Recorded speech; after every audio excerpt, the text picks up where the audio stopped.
Hey, Grace Quotes. Last time we were together, we talked about a man's core desire that's found in Ephesians 5:33 that he wants respect in his marriage. A husband wants respect from his wife and his children.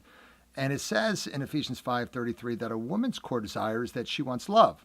Obviously, men want love and women want respect as well, but this is a core desire. Women want love. And that's why men, we are commanded in Ephesians chapter 5, verse 33, as I just mentioned, verse 28 and verse 25, we are commanded to love our wives. And the way we love our wives is seen in the way Christ loves the church.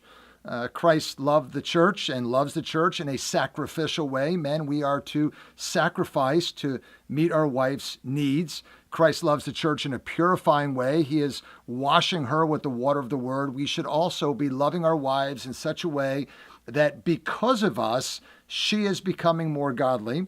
And also Christ loves the church in a very tender way. It says in that section that he nourishes it and he cherishes the church, and we should also nourish and cherish our wives. But specifically, men, just something to think about today. When you love your wives, two quick thoughts come to mind. Don't just love them in a way that you enjoy being loved yourself. The way a wife likes to be loved is oftentimes a different way than we define that term, and we would naturally express our love to our wives. When we love our wives, what comes to our mind first and foremost as husbands is provision. I provide for my wife. I put food on the table. She's got a roof over her head. The kids are clothed, etc. That's important. But what a wife wants is a tender love.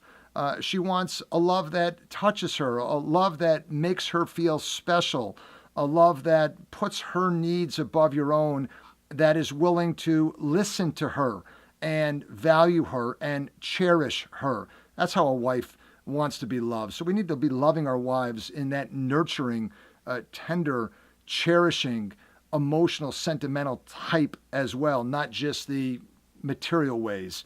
And the second thought that comes to mind is what it says in 1 Peter 3:7, that we are to live with our wives in an understanding way, meaning we should understand our wife in a way that she differs from every other woman on the planet and meet her needs and sacrifice and show the example of Christ in a way that will best help her. But also it says to treat her as a fragile vase. And that's another good concept that we need to think about all the time, that our wife can be bruised very easily. She's like a fragile vase. We need to be careful with her and tender with her emotions. We can either lift our wife's spirit, or we have the capacity more than anyone else on the planet probably to squash our wife's spirit. And we've all seen women that are just oppressed in their homes, as sad as that is, and you can oftentimes read it on their face throughout the day.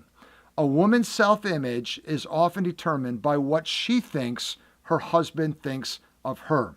So we can hurt our wives or we can help them soar like eagles. Our goal is always to minister to our wife, to put her needs above our own, and to help her reach her God-given potential. God the Father is watching us, and he takes special concern as to how we treat his daughters. And any husband with daughters can clearly understand that concept. So may our wives be free. May they be the woman that God has called them to be. May they be conformed more to Christ's likeness because of our influence and example and service in their lives. And may they have a marriage to us as their husbands that is filled with joy, peace, satisfaction, and contentment. Thanks again for watching. May God bless you.